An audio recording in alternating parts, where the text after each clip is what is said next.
I would find in that music. They're dropping gems on you, man. Hell yeah. So then if you get to the Beatles' Rubber Soul album, you know, I started to look up, all right, Beatles, what were their drug songs about? And that's what got me curious into like psychedelics. Then I started looking up, all right, what successful people use psychedelics?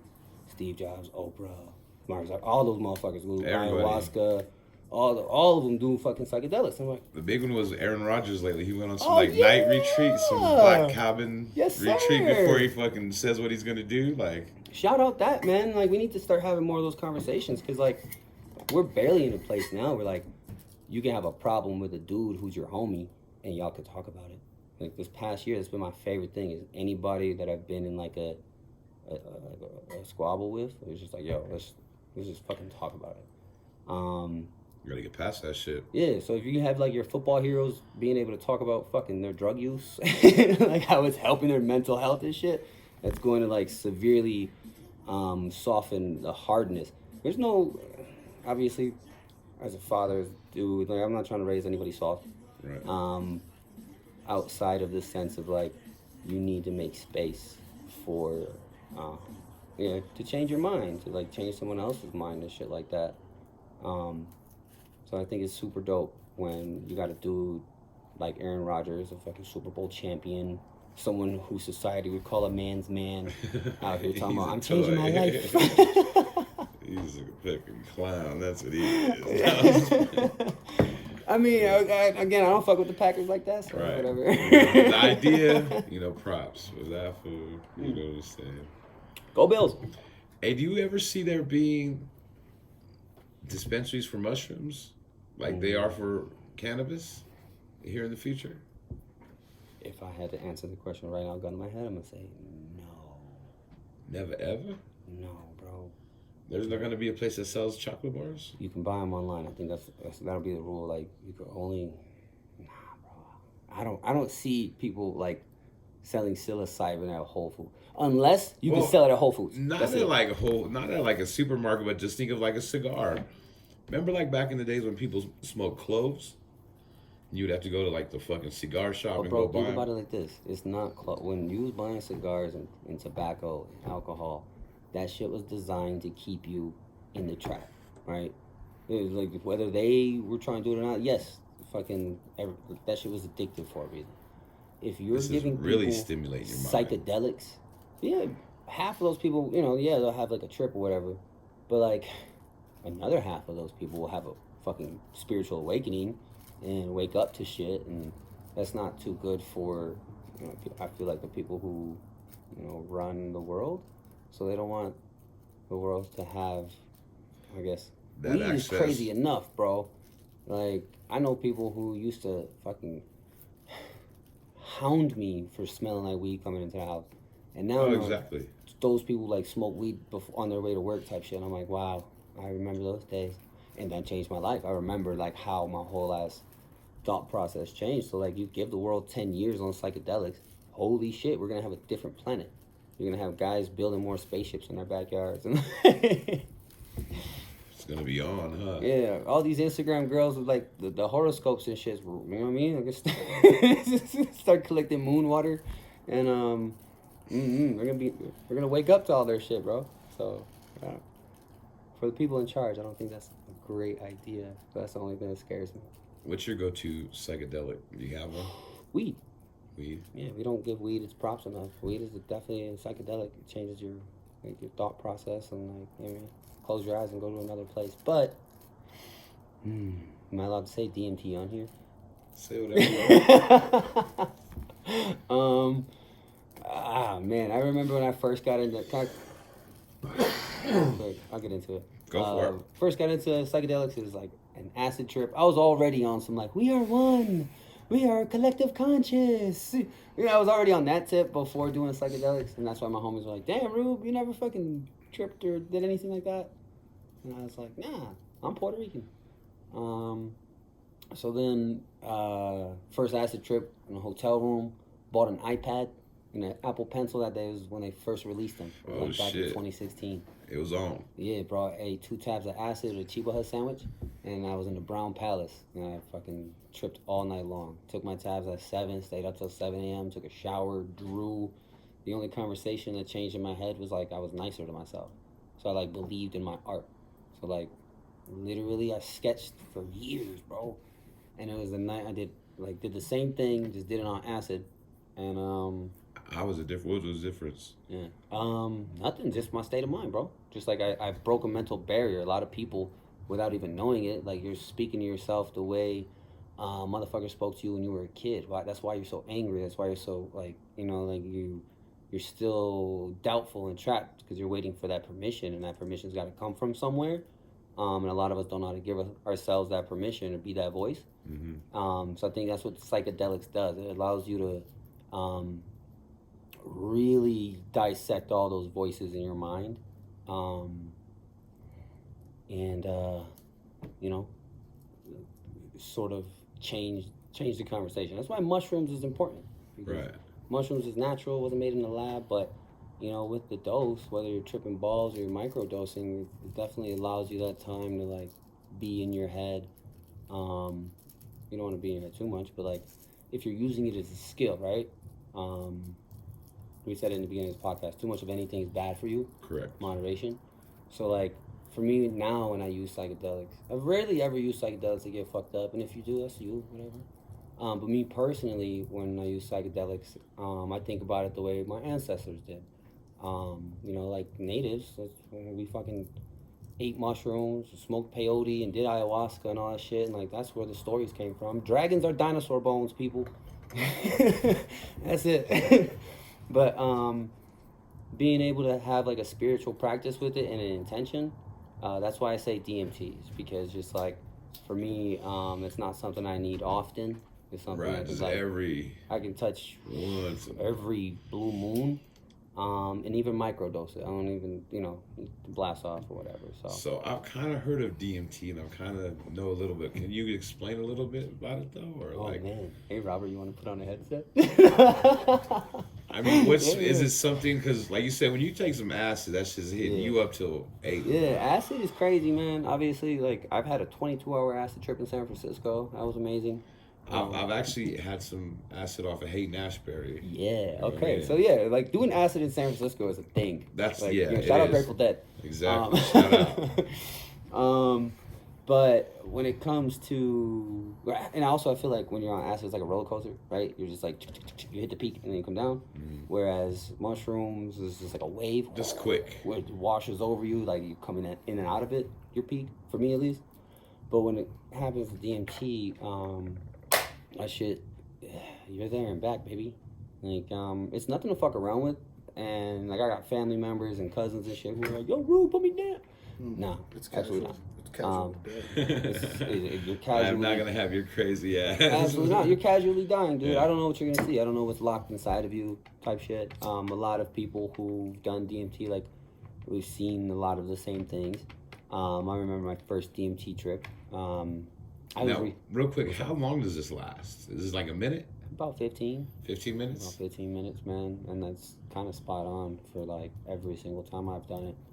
5 to 15. And depending on like like some people blast off, some people don't. I've definitely blasted off a couple times in my life. All the other times,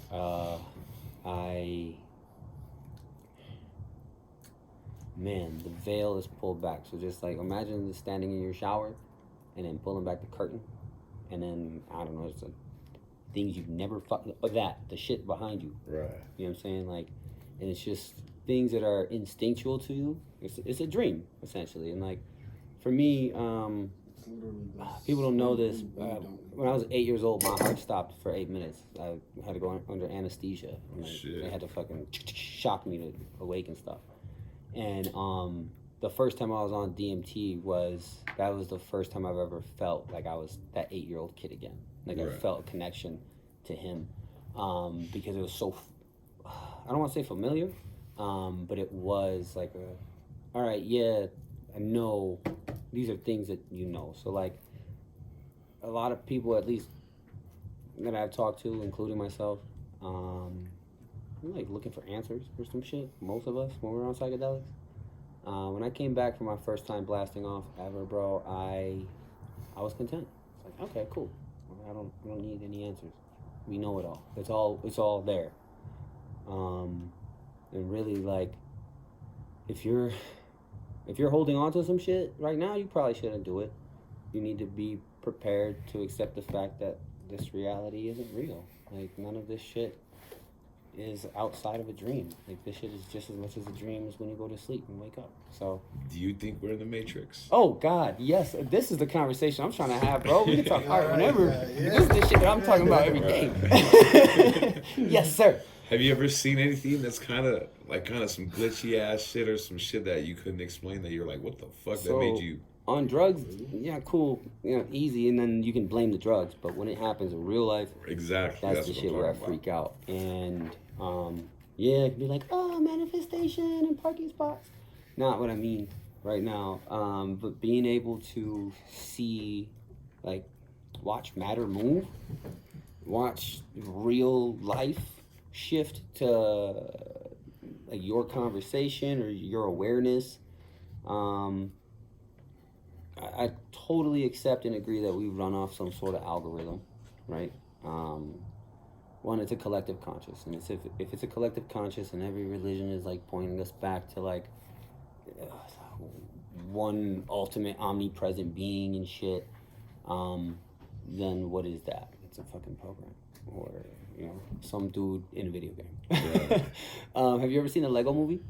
Yes. All right, so say less. The Lego movie, between The Matrix, Lego movie, and Free Guy, Matrix 1. Those are the only 3 movies that you really need to like accept reality right now. In the sense that like subatomic particles, they are only reactive if they're being observed. You know what that means?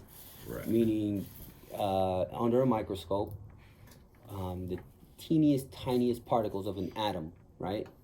The ones that you're watching are the only ones that do shit. Okay?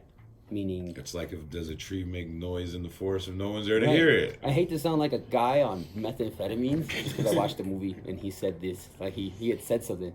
He's like, if I turn my head right now, Rob's doing his thing, right?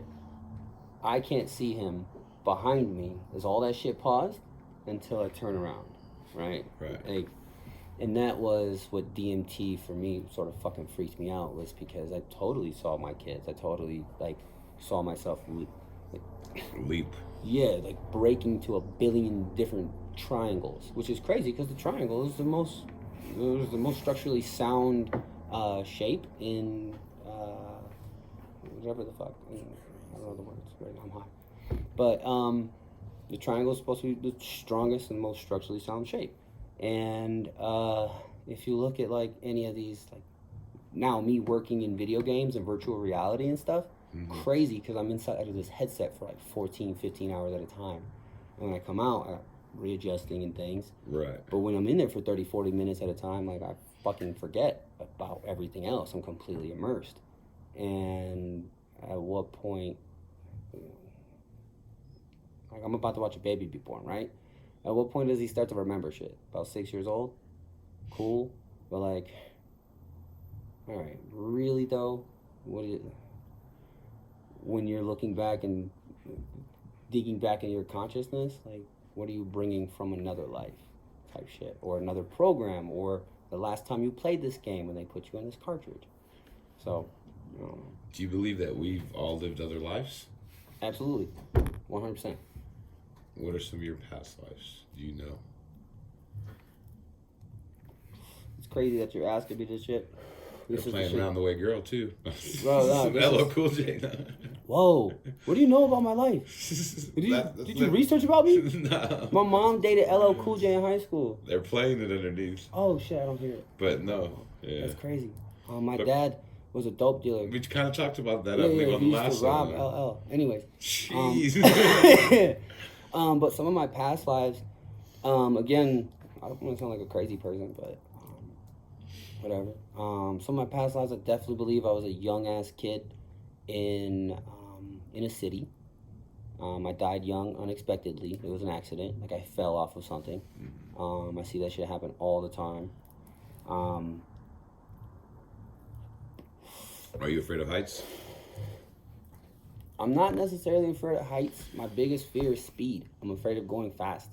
Like going too fast, I just like I can't. You ever have a crazy ass friend that just loves to drive like a bat out of hell? Like, you know what I mean? I'm not friends with those people. Just like not now, but like yeah, back in the day, a couple people in high school, bro. I used to just even now, if the Uber's doing too much, bro, I will fucking 1-star you in the back seat, and I will straight up snip. Hey, I didn't feel safe driving with Gary. I can't do speed. Roller coasters are cool, but like I definitely feel like I'm gonna pee on myself.